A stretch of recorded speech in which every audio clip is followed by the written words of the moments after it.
STEM, Células Madres, miembro de la Asociación Colombiana de Cirugía Cosmética, de la Sociedad Colombiana de Cirugía Estética, también de la Sociedad Latinoamericana de Células Madres, SOLCEL. Bienvenido, doctor.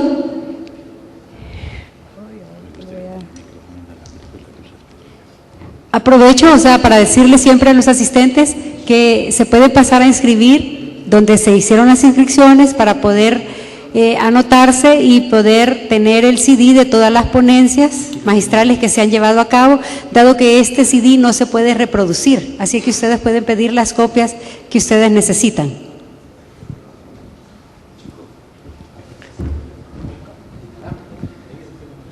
Buenos días a todos. Quisiera primeramente agradecer a los organizadores de este evento, a la Sociedad Latinoamericana de Células Madre, a la Sociedad Salvadoreña de Células Madre, por la gentileza de permitirme tener el honor de estar con ustedes en esta mañana. Hoy vamos a hablar de un tema muy importante, la bioética.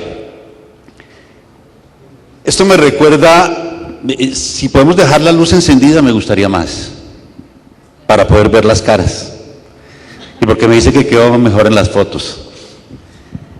La bioética me recuerda mi época del colegio, cuando estudiábamos el inglés, las materias vocacionales a veces, en donde conocíamos como costuras. En Colombia llamamos así, eso es una costura, y es una materia que nadie le pone atención, que nadie se fija, que procura uno salirse, pero que al final del tiempo se da uno cuenta de la importancia tan grande que significa para la vida de uno y para la estructuración de todo un proyecto de vida. Lo mismo pasa con la bioética. Estoy muy contento porque veo un auditorio lleno.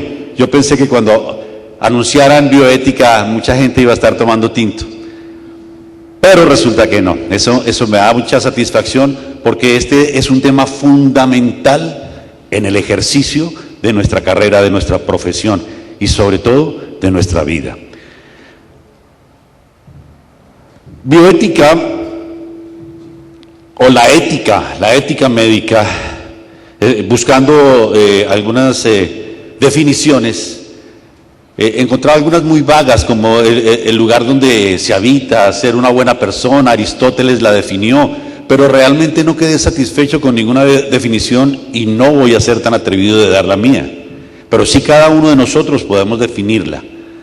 Para definir la ética tenemos que comenzar por entender quiénes somos y a dónde vamos, pero no voy a hablar de filosofía. Voy a traer una invitada especial que tenemos el día de hoy para que nos ayude a entender un poquito la importancia de manejar la ética en nuestras vidas personales y profesionales.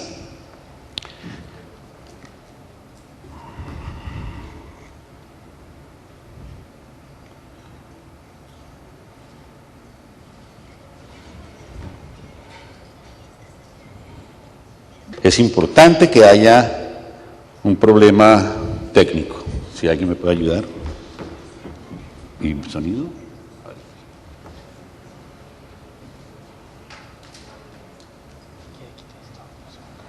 La conferencia no es buena.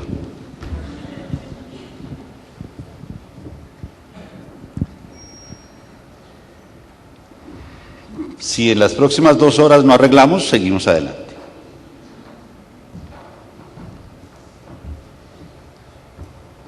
Bueno, esta charla no es muy científica, me voy a salir un poco de ese esquema, pero sí estoy seguro que nos va a dar unas bases muy importantes para entender por qué estamos haciendo esto y para dónde vamos.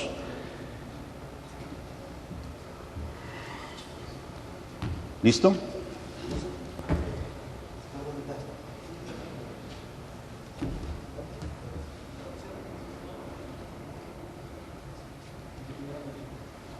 ¿No hay audio?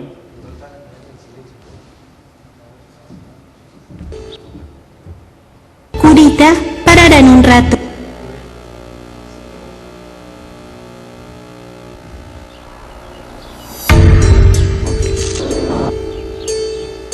Me corté el dedo esta mañana y está sangrando. Pero si me pongo esta curita, parará en un rato. ¿Se han preguntado alguna vez cómo pasa? O sea, ¿para el sangrado porque es lo que se supone que debe hacer? ¿Por qué no se coagula la sangre antes de cortarnos? Me imagino que moriríamos porque la sangre se solidificaría y pararía de fluir. ¿Se han preguntado por qué? La coagulación es un proceso muy complejo que incluye a miles y millones de activadores que tienen que actuar a la perfección uno con el otro para crear el resultado final. Voy a tratar de decirles cómo funciona. Primero, se hacen una cortada como la mía. Imaginen que están en mi corriente sanguínea. Hay un gran tráfico y finjan estar flotando alrededor junto a un caudal de otros glóbulos rojos, todos con mochilas de oxígeno. Todo fluye más despacio al llegar cerca de la cortada. Esto se llama constricción vascular. En fin, sus cuerpos limitan el flujo cerca de la cortada porque saben que algo está mal. Y claro, sientes dolor. Entonces, una proteína en tu cuerpo llamada fibrinógeno entra a escena. El fibrinógeno es lo que anima a la plaqueta a que se agrupe. En esencia, cortan las puntas del fibrinógeno. Las plaquetas se agrupan al unirse al colágeno.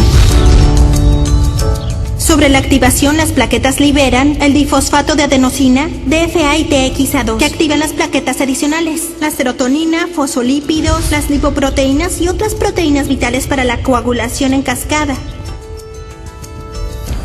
Las plaquetas activadas cambian su aspecto, acomodándose a la formación de un tapón. Lo siento, ya divago. Como sea, esta cosa compleja llamada el factor de Stuart convierte la protombina en trombina, con lo que convierte en el fibrinógeno en fibrina. Por cierto, el factor Stuart no se activó hasta que lo activó el factor de Christmas. Bien, hay mucho más en este proceso. Acomodar, juntar, recibir, quién sabe qué. Es muy complicado, pero el resultado es un coágulo. Para el sangrado, cicatriza, se disuelve el coágulo y estás listo. ¿No es nítido? Bueno, ¿les gustó el video por lo menos? Con esto podemos entender un poco los cientos o las miles de procesos que se están realizando en nuestro cuerpo permanentemente. ¿Quién más sino los médicos podemos saber lo que está sucediendo? El problema es que se nos olvida con alguna frecuencia y es importante recordarlo. Es importante saber que tenemos un cuerpo casi perfecto. Por eso ese es el punto de partida para poder hablar de ética y más de bioética.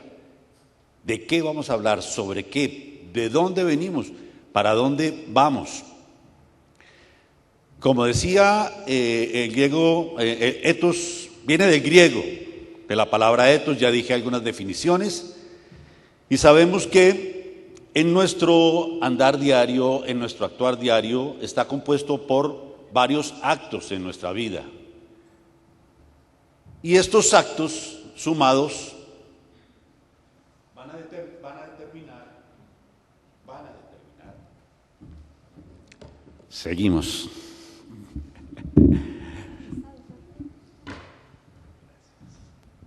Van a determinar nuestros hábitos. Los actos, la repetición de nuestros actos determinan una serie de hábitos. Y los hábitos constituyen lo que es la conducta humana. Nuestra conducta está formada por nuestros hábitos y nuestros hábitos están formados por nuestros actos. Y tenemos que, para hablar de ética, tenemos que tratar también un punto muy importante que es la moral. Tenemos en cuenta que la moral es una serie de juicios que nos lleva a unas normas de comportamiento, pero no son iguales, por eso es tan complicado. Las normas de comportamiento están influenciadas por valores religiosos, factores culturales, factores étnicos, raciales y muchos más. Por eso es tan complicado tener una línea de ética, tener una línea de moral, porque podemos ver de entrada que cuando se construye la conducta humana, sobre una base moral, podemos encontrar lo que es la ética. No podemos desligar la ética de la conducta moral.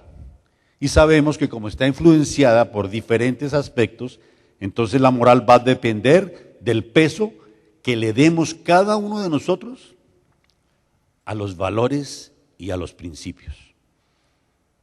Por eso es tan variada. Los cristianos pueden tener una ética, pero puede variar de los del Islam, de los...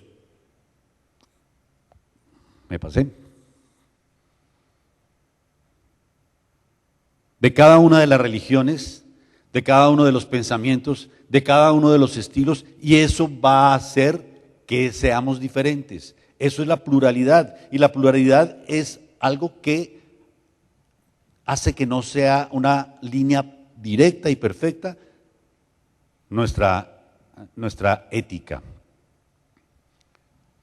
Un mismo comportamiento o una misma conducta para unos puede ser buena, pero esta misma conducta puede ser mala para otros. Mientras en unas naciones y en unas religiones, en unas culturas, puede ser ético que un hombre a los 45 años se case con una niña de 10 o de 12, en otras culturas como la nuestra lo vemos como algo que no está bien hecho. Hay muchas diferencias. El nivel de conocimientos, el nivel de aprendizaje, pero siempre vamos a tener unas diferencias muy grandes para definir lo que es nuestra moral. El oncólogo de origen holandés Renslaer van Potter en 1971 habló por primera vez de lo que conocemos como bioética. Sabemos entonces que la ética está regida por nuestros valores morales. Y aquí hablamos ya de la palabra bioética. Y esta palabra se le adjudicó no solamente a este procesamiento del comportamiento en los hombres y en los seres humanos, sino también en todo ser vivo, como las plantas y los animales. La bioética en ese momento era bioética global. Pero en los últimos años esa famosa bioética global se ha trabajado única y exclusivamente con lo inherente al ser humano. Podría haber controversia, podría haber quien alegue y quien discuta que la bioética global tiene que ser y abarcar toda forma de vida, pero en la práctica cuando hablamos de bioética tenemos que ver más con lo que tiene que ver el ser humano. Esta es la bioética global. Toda tesis tiene su antítesis. ¿Por qué se crearon, por qué se habla de la ética? ¿Por qué se le da tanta importancia o por qué tenemos que darle tanta importancia? Porque históricamente hemos conocido una cantidad de problemas gigantescos en el mundo que nos han mostrado que si seguimos en esa línea y en esa conducta, definitivamente continuaríamos con el ánimo de la autodestrucción. Tenemos la antítesis, por ejemplo, en la época de la Segunda Guerra Mundial, todos conocemos el nivel de experimentos científicos que se realizaron en los campos de concentración, con la excusa de que trabajaban para la ciencia. Pero ahí veíamos todo el tiempo altos niveles de sadismo, crueldad extrema y muerte. Esta es la antítesis de la ética, la antítesis de la bioética. Por esa razón, cuando se terminó la Segunda Guerra Mundial, en el Tribunal de Nuremberg, estamos hablando de 1945 aproximadamente, se determinó el Código de Nuremberg. Ese Código de Nuremberg fue una serie de principios básicos, 10 principios básicos para ser muy exacto, entre los cuales está el consentimiento voluntario. No se puede tener una experimentación o un tratamiento en un paciente si no se tiene el consentimiento de ese paciente. De ahí la importancia de que todos nuestros actos, hoy en día hasta para cuando le van a sacar a uno una muestra de sangre en el laboratorio y le hacen firmar un consentimiento voluntario, porque no podemos trabajar con el ser humano si no existe un libre consentimiento. Debe haber una experimentación previa animal. Escuchábamos a los doctores, el doctor Correa, la doctora Mora, los doctores que ya expusieron excelentes conferencias que nos hablaban de experimentación animal previa a la utilización en seres humanos. Evitar todo sufrimiento físico y mental innecesario. Para ninguno de nosotros es desconocido los horrores que se presentaron en esa guerra, para hablar de solo un ejemplo, lógicamente. Evitar el riesgo de muerte o daño irreparable. Ser realizado solo por científicos cualificados y calificados. Darle la oportunidad al paciente de arrepentirse o retirarse voluntariamente del experimento o del tratamiento. Pero ahora podemos dejar el pasado atrás. Ahora tenemos una responsabilidad muy grande los médicos y a veces nos olvidamos de la responsabilidad, no de los derechos, sino de la responsabilidad que tiene cada uno de nosotros con nuestro paciente, con nosotros, con nuestra familia, con nuestra nación y con el mundo entero. Y tenemos que realinearnos y tenemos que recoger no solamente los principios de Nuremberg, sino simplemente los valores morales y éticos que hemos aprendido desde la niñez. Vamos no a reescribir la historia.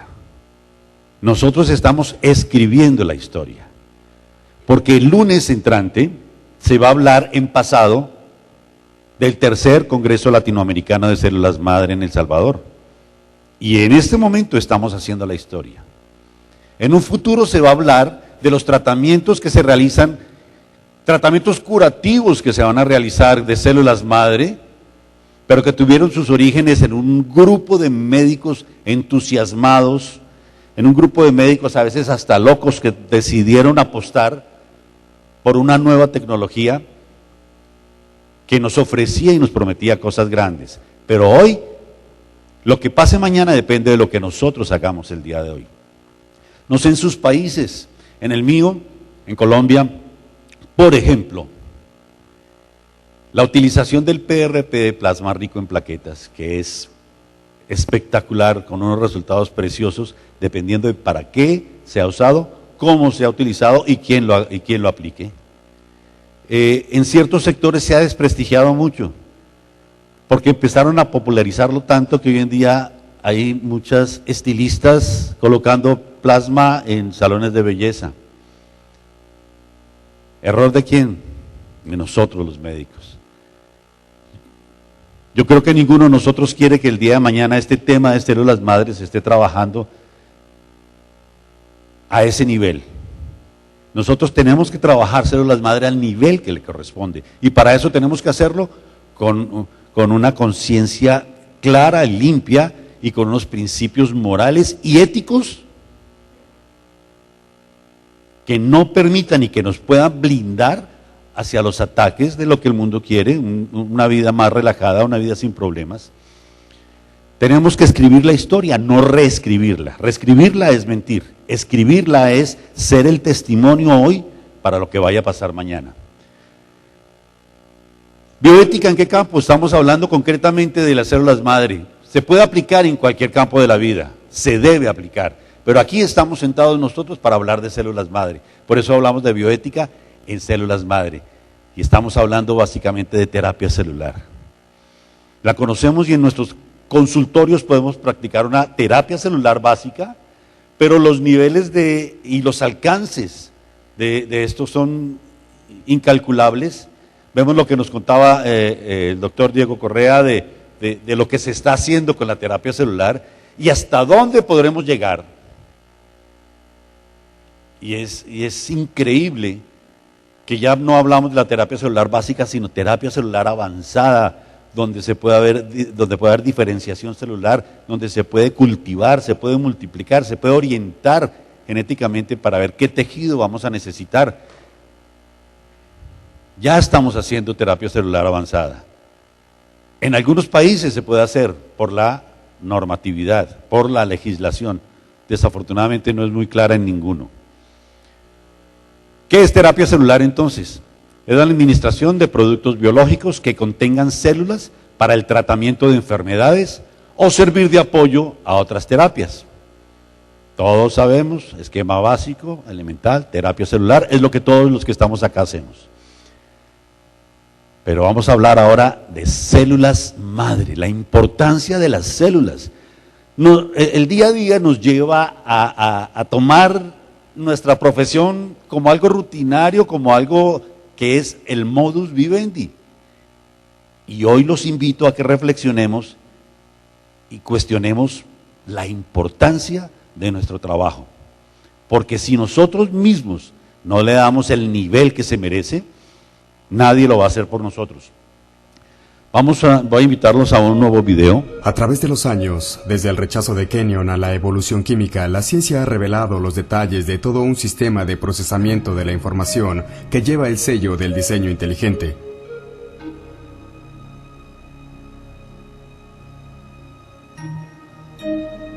Con animación por computadora, se logra entrar a la célula para ver cómo actúa este sistema.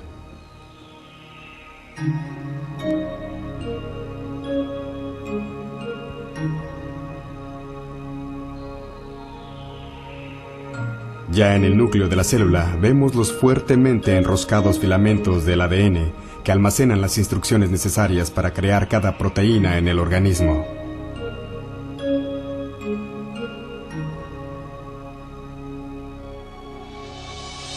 En el proceso de transcripción, un mecanismo molecular desenrosca primero una sección de la hélice del ADN para exponer las pautas genéticas necesarias para crear una molécula específica de proteína. Luego otro mecanismo copia estas pautas para formar una molécula conocida como mensajero ARN.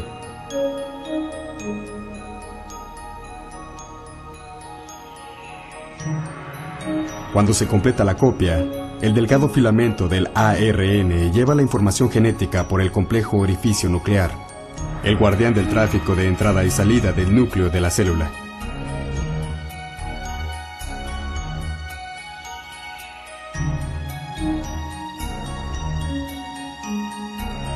El delgado mensajero ARN es dirigido a una fábrica molecular bipartita llamada ribosoma. Luego de adherirse con firmeza, el proceso de la translación empieza.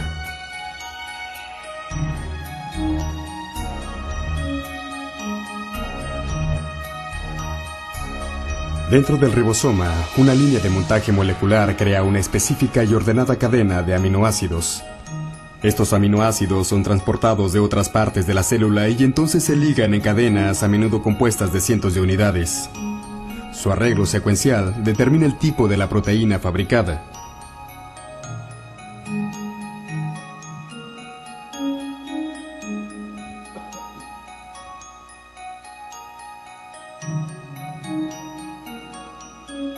Cuando la cadena se acaba, es llevada del ribosoma a una máquina con forma de barril que ayuda a doblarla en la forma precisa decisiva para su función.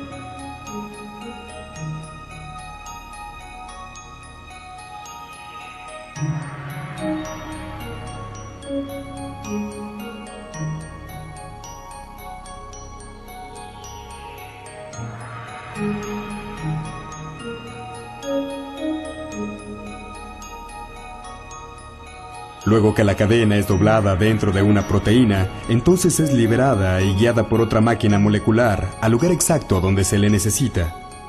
Es absolutamente asombroso percibir en esta escala de tamaño un aparato tan preciso y afinado.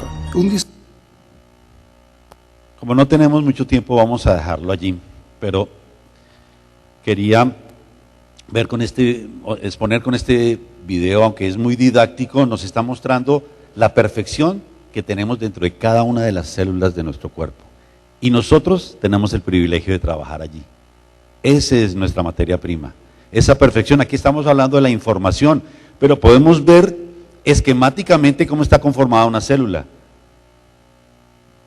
Cuando Darwin empezó a investigar la teoría de la evolución, las células solo se veían como unos corpúsculos pequeños, a partir de los cuales se creaban los cuerpos. Por eso hablaba de la evolución. Hoy en día podemos saber que es toda una fábrica perfecta, casi perfecta. Y sobre esto estamos trabajando. Por eso yo me niego a creer que esto es producto del azar y de una explosión o de no sé qué cosas. Esto obedece a un diseño perfecto. Nosotros, nuestras células, fueron diseñadas por algo muy grande o por alguien muy grande. Pero esto es un diseño perfecto y nosotros tenemos que tener esa base clara para saber cuáles van a ser nuestras conductas morales y de ética, porque estamos trabajando sobre un diseño inteligente, no un diseño al azar. Escuchaba algún ejemplo en alguna época, creo que se acabó el tiempo, pero me demoro máximo 2 horitas, no hay problema. Si uno va caminando, alguien iba caminando por un bosque y de golpe se tropezó y se encontró un reloj, un aparato redondito, y lo cogió y espichó y se levantó, oprimió y se levantó la tapa y empezó a ver que tenía unos números y una manecilla, un palito largo, otro más cortico, y se lo acercó y sonaba como tic-tac, tic-tac, tic-tac. Y se dio cuenta que eso progresaba a medida que pasaba el tiempo y se movía.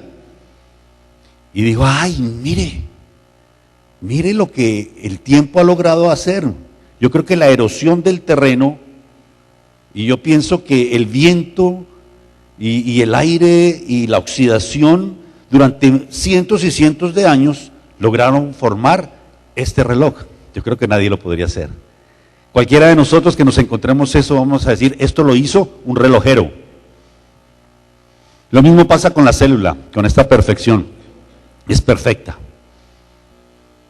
Tenemos una responsabilidad con nuestro cuerpo, pero sobre todo con la sociedad, con la nación, con el mundo entero. Somos nosotros, no son los gobiernos, no es el alcalde, no es el presidente, es cada uno de los que estamos acá. Porque tenemos que empezar por reconocer nuestra responsabilidad con nuestros pacientes, nuestra responsabilidad en qué debemos tener ética, en la experimentación clínica, porque no tenemos muchos no tenemos acceso ni el privilegio a la experimentación científica de los grandes laboratorios, pero la clínica sí, con la comunicación que le demos a nuestros colegas, a nuestros médicos. Muchos tenemos cómo capacitar médicos. Y tenemos que tener una ética en esa capacitación a nuestros pacientes. ¿Qué les ofrecemos? ¿Qué panacea le vamos a ofrecer? En la aplicación de terapia celular. ¿Cuáles son tus valores? ¿Cuáles son mis valores? ¿Cuáles son nuestros valores? No sé si ustedes recuerden para qué se utilizó ese juramento. Creo que todos lo hicimos. Estamos en ese momento histórico. Y hoy quiero llamarle la atención, ¿cuál es tu papel? ¿Vas a pasar por este mundo simplemente porque sí?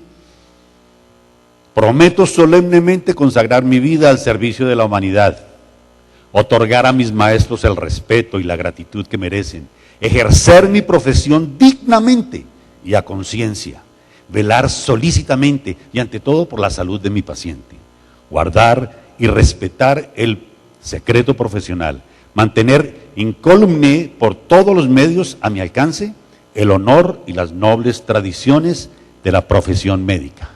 Considerar como hermanos a mis colegas, o sea, aquí estamos muchos hermanos. Hacer caso omiso de credos políticos y religiosos, nacionalidades, razas, rangos sociales y económicos, evitando que se interpongan entre mis servicios profesionales y mi paciente. Mantener sumo respeto por la vida humana desde el momento mismo de la concepción y no utilizar ni incluso por amenaza mis conocimientos médicos para contravenir las leyes de la humanidad solemne y espontáneamente bajo mi palabra de honor. Prometo cumplir lo antedicho. Yo creo que eso lo prometimos todos en algún momento, hoy lo traigo a colación porque no quiero que nos olvidemos de a qué y para qué estamos llamados. Muchas gracias a todos, que tengan un feliz día. No, gracias.